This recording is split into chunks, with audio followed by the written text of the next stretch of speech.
Okay, flippin' heck, I wasn't expecting that. Sweet Home is a new Netflix original TV series, and we're going to get into a spoiler-free review, so let me know below what you thought about this series. Do give me a thumbs up and a comment, it does help with this channel out, but I'm really excited to talk about this series. Hyunsoo, a loner high school student who lost his entire family in a terrible accident, moves to an old apartment complex called Green Home, where a pandemic ensues, a pandemic like you've probably not seen before. It's very interesting. I love the whole aspect and the idea of the protagonist that we have in this.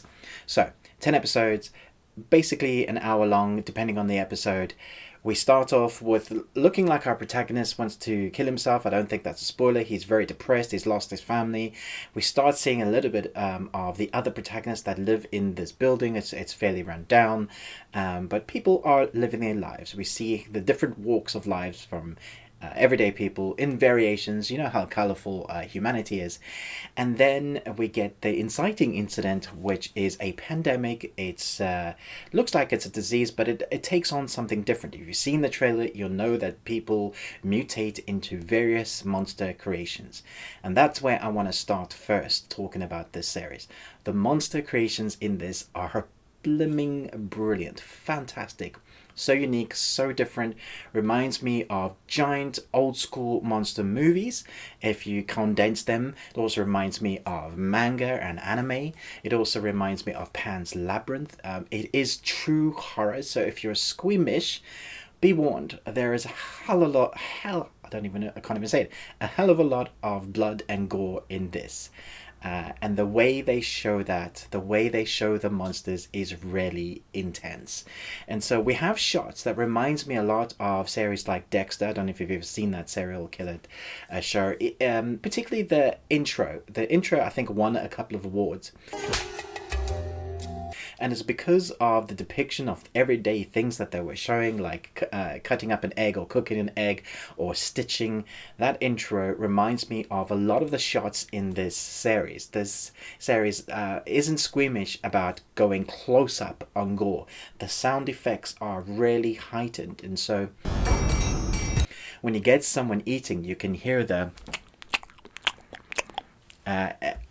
all of that kind of really heightened sound effects. They haven't, taken the pop filters away. You can hear and see when people get nosebleeds, the fountain that just pours from their mouth. You hear and feel every little bit. So they are continuously heightening tension and making it scary. It's true horror.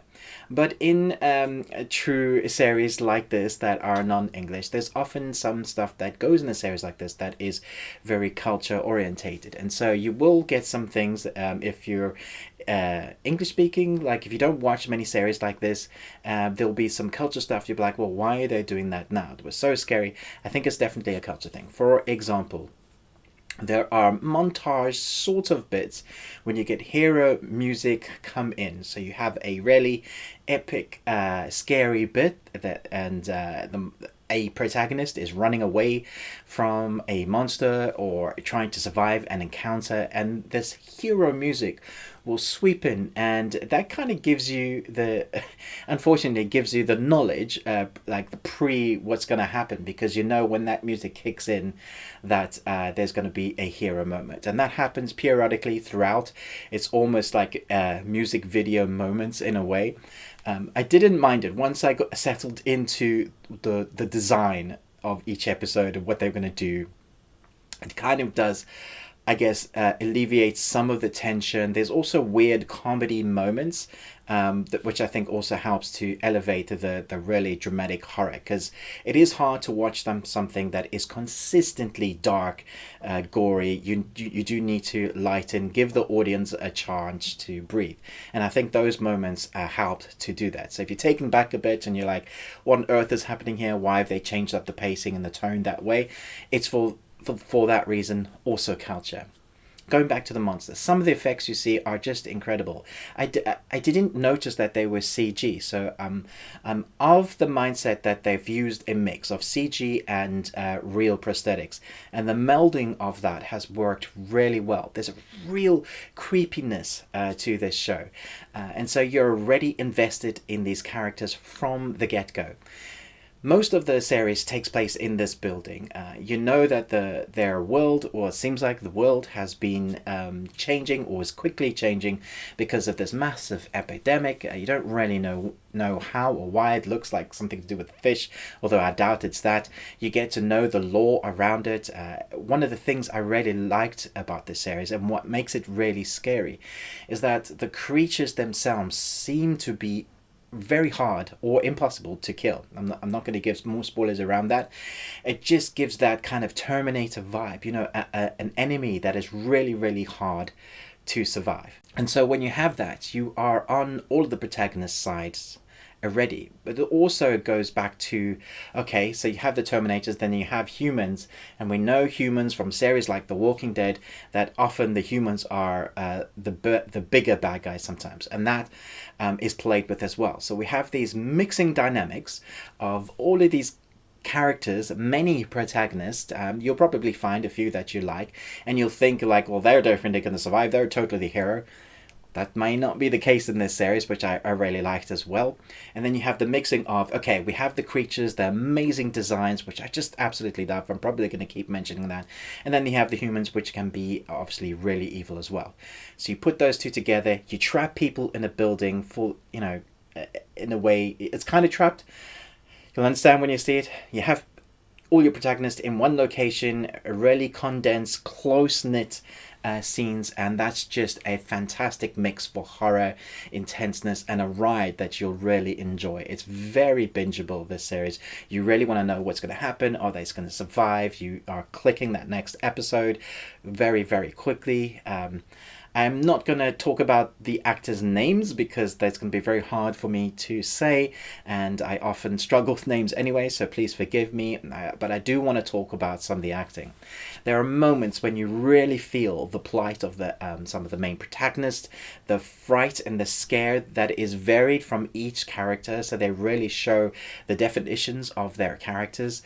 There is these like people that you love to hate, they react in certain ways. You're just like, just don't do that, don't be stupid, don't say that to that person. Very well defined. And then the others that are obviously the heroes, and so you have that mixture all going on at the same time. You have this heightened tension that's just continuously flowing. You never quite know what the creatures are going to throw at you, and you always feel like the humans are on the losing side, which is great because there's that tension.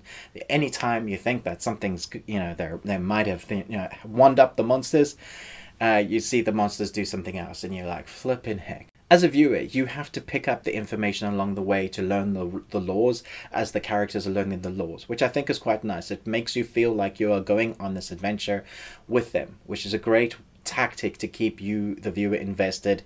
You feel like you are there with them, but you are in the safety of your house and in the safety of your couch, which is great because there is a distance, but it does draw you in for the most time. So you can almost be like a fly on the wall experiencing all of this with them. Very well put together. The score, for the most part, I think is also good, apart from those kind of cheesy moments where you have that the hero music kick in. I did eventually come to expect it, and so I enjoyed that.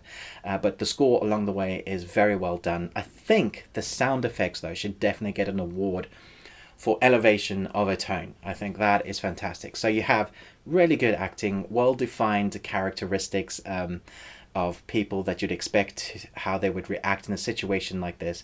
You have an interesting story that you kind of have to pick up. They don't give you a lot of information. There's a little bit as the story progresses. And then you have the monster creation designs that are just out of this world and look really great. I love them. Every time I saw a new design, I was like, holy crap, that's awesome. And then it was like, holy crap, that's so gross, because what they did, it's very gory.